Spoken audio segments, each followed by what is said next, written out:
What's going on, everybody? We're going to talk today about picking the right 1911. So, a lot of you I've been seeing in the comments are super interested in 1911s, and a lot of you already have them, which is great. I want to just talk through some of the way I think about how to pick a 1911, the things that I look for, and you guys already know I'm a massive T-Sauce fanboy, but the reason I'm a T-Sauce fanboy is because of everything we're going to talk about today. If any brand, I don't care if they are made in some dark alley and they use puppies for the furnace to smelt the steel, if it checks these boxes, I don't care what the slide says. I don't care what brand it is. It's a good 1911, okay? And so I'm just going to show you some of the criteria that I look for in what makes a good 1911. So when I'm looking for a 1911, or maybe I'm checking one out to see if it's any good, there's a few things that we need to make sure of first off, because there are a lot of 1911 shaped guns. That does not make them 1911s. In the same way that, and no offense to anybody who has one of these, I'm not trying to hurt your feelings, but in the same way that a Ford with an EcoBoost engine is just a truck-shaped car, when you start deviating from designs on the original 1911, now it's just a 1911 shaped pistol. And so I think it either is a 1911 or it isn't one. And it saying Colt does not make it a 1911. Here's the proof. Singer, Ithaca, Remington Rand, right? All these companies who do not make guns back in those days, they made sewing machines and typewriters, made 1911s. And they're 1911s, aren't they? They are. You see where we're going here. So I don't care what the brand is. If they do it right and they make it to the original spec, and they pass all the things we're going to talk about here, it's a good 1911 and I would buy it. All right. So first of all, it's got to be all steel. No aluminum frames, no lightweight this, no alloy that, none of that. It needs to be all steel, forged steel, all the time. No cast. Okay. Now I know the original 1911s were not forged. They were just heat treated in specific little parts, like where the slide release catches and up here near the front of the barrel. But in today's standards, forging is so easy to do, and so it needs to be forged for a long-lasting pistol. So it needs to be all steel. It needs to have all steel parts, and I'm looking at you, Kimber. Particularly, the reason I'm talking about this is Kimber is famous for having plastic mainspring housings. Here's the deal with plastic mainspring housings. They suck. I have watched one break before my eyes. A buddy of mine had a TLE2. He dropped the pistol and it fell on an aluminum door sill. And it cracked. Mainspring housing popped, kicked out like that. And his gun was inoperable. You need to have all steel parts. If you can get a company that sells the guns with all forged machined parts, i.e. T-Sauce, that's even better, much longer lasting. You need to find a gun that's a bushing barrel design. If you don't know what that means, this thing right here that surrounds the barrel, and we're gonna crack it open so you can see very specifically. See this thing that swivels right here? That guy? That is your barrel bushing. You need to have that on the gun. Bull barrels don't work the same as a bushing barrel. They're fine. I've shot a TRP bull barrel in the past quite a lot, and they work fine. But they have some reliability problems because now, again, you're changing the design. Everything you're going to keep hearing me harp on of what makes a good 1911 is what's proven. What in the 1911 is proven to work over 100 years of combat history. That's what we're talking about, okay? It needs to be 5-inch. To quote Larry Vickers, the shortest I'd go is 4 1/4 inch, and even those don't really work right. Um, the 5-inch barrel government model 1911 is the only 1911 that's proven extensively over a century in combat. When you start shortening the barrel, now you're messing with a lot of different things. You got to start modifying springs, and things start getting funny. Stick with the 5-inch gun. Now, if you have a 4 1/4 inch gun and it works for you, man, I'm happy for you. It's not a bad gun, but we're talking about what I look for in 1911. It's got to be a spring plug design. I don't do full length guide rods at all. I used to because, again, they were tactical cool guy pieces of gear. And now my eyes have been opened and I no longer share in such sins. But essentially,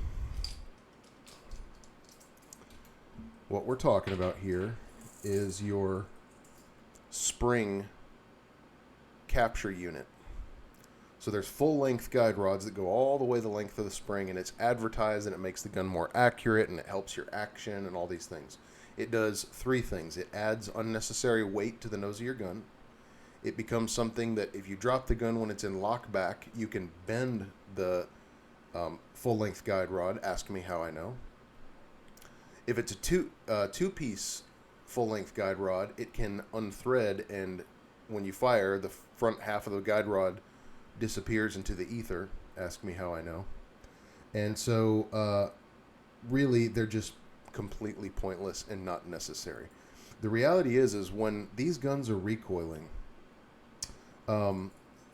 what made the John Moses Browning tilt barrel design so genius was the fact that when the gun unlocks and is in its recoil cycle, the slide becomes loose. Everything loosens and unlocks and has this sort of freedom of movement. And the reason that's a good thing is it makes the gun reliable. You're not relying on these super tight tolerances to keep working when the gun gets slightly dirty, right? And now when you start messing with that, changing the design, you no longer have the same function. So, spring plug, no full-length guide rods.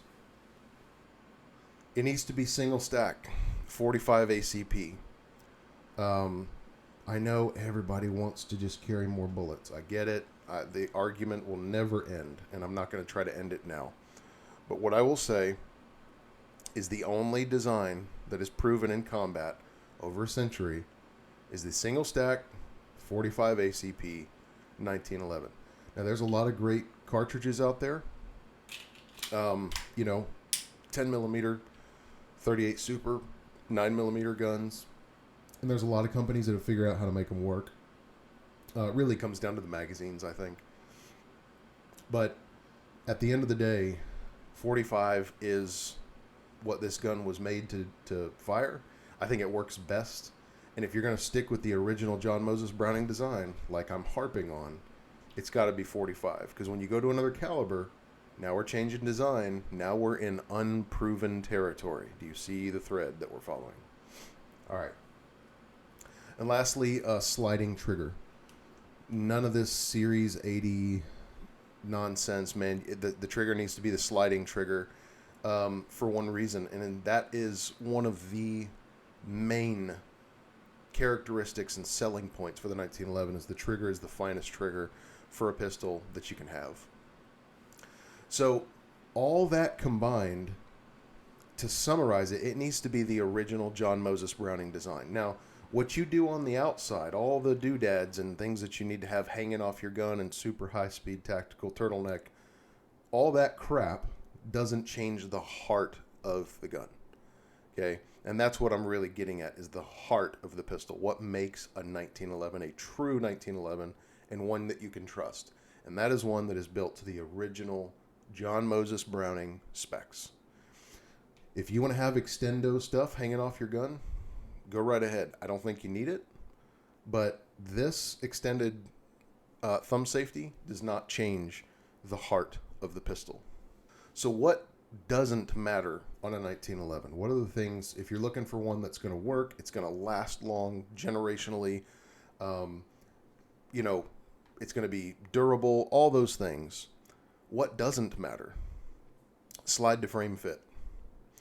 Now, I'm talking specifically in the category of factory 1911s, which is, by the way, that is what the original 1911 was. It was never supposed to be this superbly hand-fitted thing that cost $9,000. That was never what the 1911 was. It's a factory pistol, okay? So, and look, I owned some really high-end 1911s, and you know what? They just don't work as well as the factory guns. So, again, if we're going to stick with the original design, these are factory guns. They're not super tight. And so things that don't matter on a 1911 is a tight slide to frame fit. Now, you can have a good, appropriate slide to frame fit, but it being super tight has nothing to do with reliability or accuracy. Zero, none, nada. In fact, if you don't have some good play in your slide to frame fit, the gun's not going to work right. It's going to be so tight that one grain of sand can undo your pistol completely. And that's not what a real 1911 is. Here's the things that do matter and that need to be tight on a 1911. There's two things, only two. If you make sure let's pull the magazine out. I'm going to pull my snap cap out here. Okay, gun's clear. So I'm going to pull my hammer back. I'm going to have my thumb safety off. And I want my slide to just be free, to wiggle a little bit, okay? And what I'm going to do is I'm going to grab the top of the barrel hood and the bottom of the trigger guard, and I'm going to pinch those and push down on the barrel hood. If there's a tiny little click and movement and play in that area of the barrel hood, that's okay. Okay, but this one is very tight. If I really squeeze the piss out of it, like you can see, I'm really squeezing it. The barrel doesn't move. That's a properly fitted barrel. And then you want to do the same thing on the front end. There should be no play if you just put your finger on that barrel and try to move it around in that bushing in circles. There should be no play, or maybe very, very little. Even on this old Springfield of mine that's been shot out to death, no play. Now this one does have a little more well, maybe not much. Yeah, there's slightly more play, but even so, after all these years of use, next to no play in the barrel hood. So if you want to look for something that's supposed to be tight on a 1911, those are the only two things. Everything else does not matter. So what else doesn't matter? Hex grip screws. If you spend any time with hex grip screws, you're going to strip them out, and then you're going to have the joy of trying to remove a stripped out screw without destroying your grip bushing underneath. I cannot recommend against those highly enough. They don't make your gun better. Something else that does not matter is extendo parts. You don't need extendo magazine releases and, extendo slide releases. Now, if you want to do an extended thumb safety, I guess. I mean, this one's on here because I've had it for years before I realized that the old GI thumb safety does just as well. But you don't need extendo parts and pieces. They don't really do anything for you, especially these two, the slide release and the magazine release. Because here's what's going to happen. While you're training and shooting, maybe even a real scenario, you're going to mess with these. You're going to accidentally lock your slide open. You're going to keep it from locking back, or you're going to dump a magazine on the ground when you did not intend to. So no extendos.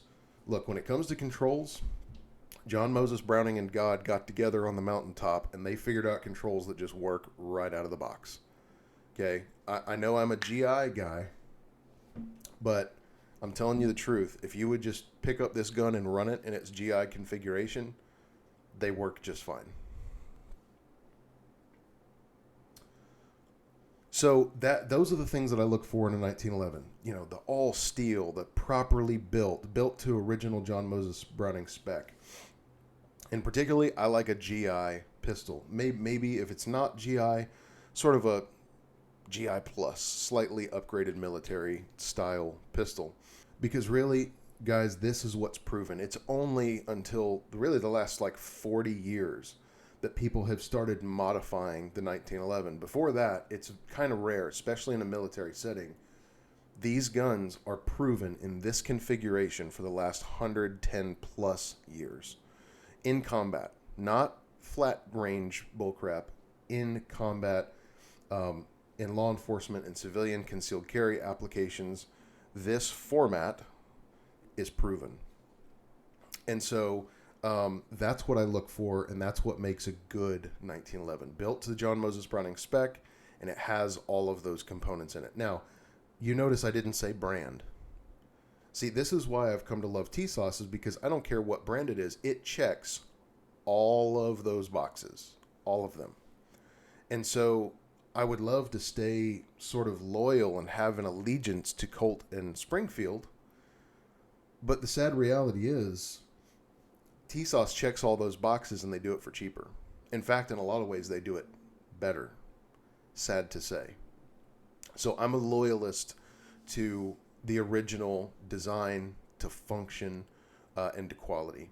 And T-Sauce does a great job with that. So let's talk about brands that I think check all these boxes. First one, obviously, T-Sauce. You're going to get an all-forged frame, slide, and barrel. And then all your little parts are going to be forged, machined parts as well. And just so you know, to this day, Springfield and Colt still use MIM parts in their guns that cost $1,000. While T-Sauce for $300 is doing it better. They're using all forged parts. So I recommend T-Sauce. They check all these boxes. This is a John Moses Browning pure designed pistol.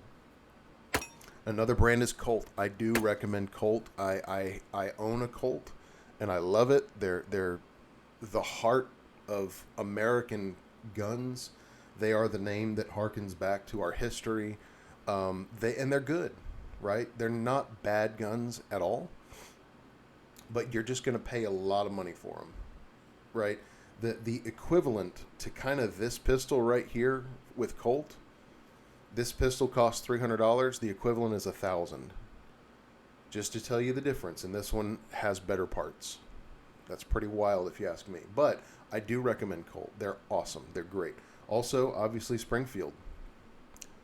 I've shot this gun probably over 10,000 rounds. I've carried it for 10 plus years. It has been beaten to hell and back. And it runs.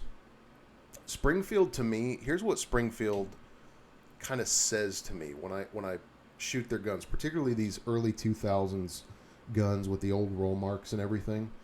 These guns are warfighting pistols, and you'll see that in my recent video where I actually kind of tell you the story of this Springfield 1911.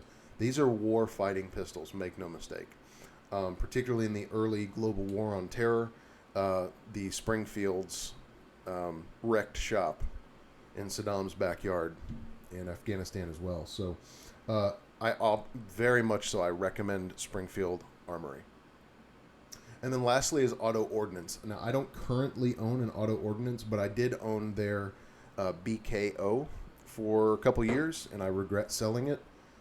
That is a fantastic GI, 100% American-made 1911, and they run very well.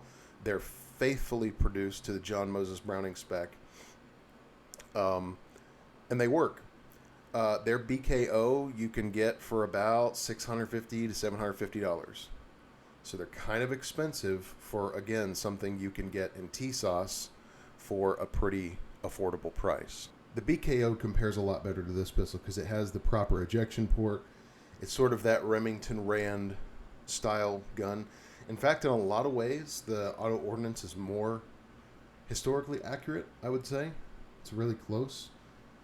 But overall, they're great pistols. Now look, there's a lot of other good ones, and I'm kind of recommending factory 1911s between the $300 and $1,000 mark.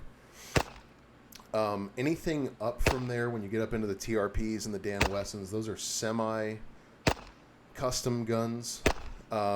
They start to, they are nice guns. Look, I owned a TRP for, gosh, 5-6 years. I shot the brakes off that gun. I just ran it and carried it hard. It was a great pistol. In a lot of ways, I again regret selling it. However, I did have more reliability issues with it. Why is that? Because they start tightening the gun up. Okay. I've owned a bull barrel TRP, the regular kind of TRP professional. I have owned a Colt Delta Elite. And you notice I don't own those guns anymore. I've gone back to GI pistols. And the reason is I shoot a lot. I have shot these guns so much in my life. And when I just zoom way out and look at what has worked the best from a reliability standpoint, nothing comes close to a GI 1911. I know it's insulting to the guys who paid a lot of money for some really nice guns. But facts are facts. With good springs and good magazines, OG 1911s are not ammunition sensitive. They're more reliable when they're dry. They're more reliable when they're dirty. They're a fighting pistol. When I think these custom, super expensive pistols, they're made for looking. They're not made for fighting. And I'm no offense, but I just think that's the truth. And really, what evidence do I have to stand on that? 110 plus years of use. That's what I look for in a 1911. So let's say you found a 1911 that kind of checks all these boxes and now you're going to get it. How should you set it up? Well, look, in my opinion, the way I like to set it up, to me, this is sort of my quintessential 1911 setup. It's a GI gun. You know, it's got my GI thumb safety, old school wide spur hammer, which I love, standard A1 grip safety. I personally prefer a flat mainspring housing and a medium trigger, right? It just fits my hand very nicely. You can see where my trigger finger kind of falls. It's very anatomically comfortable. The way the flat mainspring housing sits in my hand makes the gun very pointable. Whereas you compare it to, say, an A1 pistol, which has an arched mainspring housing and a short trigger, right? The way it sits in your hand, you got this bump out that's going to push in your hand, and it's going to change the way the pistol points. And then the short trigger is just going to change kind of how you interface with that trigger anatomically. It's all preference. There's no wrong answers here. But me personally, I set it up with a medium trigger, flat mainspring housing. Other than that, I recommend, like I said in my Why Change Recoil Springs video, change your recoil spring to a proper Wilson Combat recoil spring, and I recommend the 416G recoil spring. It's just their standard heavy duty 16-pound recoil spring, which is not a heavy spring. It's a properly weighted spring. So change your recoil spring day one. Don't care what comes in it. I would also recommend going to Springfield Armory GI 1911 magazines. That's what I carry in all my GIs. And I own a stack of them. I've got a video about that, about 1911 magazines. I recommend you watch it. And then get yourself a good holster. My two favorite holsters in the whole wide world. First one is the Safariland for outside the waistband carry. This is the Safariland 5198. Right? You kind of got a leather look on the outside. And it's got this nice paddle. This grabs your belt so the holster doesn't come when you draw. You got a nice wide hip pad so the gun's not flopping around. This keeps it secure and in the right position on your body. And then it has a suede pad all the way down the side, so when you holster the gun, it doesn't exactly feel like Kydex. It feels like it has a leather feel, yet it has the nice stiffness and positivity of Kydex. So this is my favorite outside the waistband holster. Inside the waistband, I think a great one is the Galco Southern Comfort or Summer Comfort. Yeah, it's Summer Comfort. Great holster. kind of very much in the Milt Sparks world of holsters. Pretty standard stuff. You can also do the Fox holster, which I don't have in front of me, or the Crossbreed, and those have a real big wide pad that distribute the weight across you really well. And that's really all I do for a 1911, right? Once it checks all those boxes, I throw in a good recoil spring, I get the proper magazines that I know are going to work, and I carry it. That's it. Lube it up and go, son. It's a good to go pistol if it checks all those boxes. So that's what I look for in a 1911. Look, there's a lot of good brands out there. There's a lot of good guns out there. But for me, I'm very particular about what a 1911 is, what makes a good one, and it doesn't matter the brand. If it checks those boxes, grab it. All right, I hope that helped you guys out. That's what I look for. Look forward to the comments. We will talk to you soon.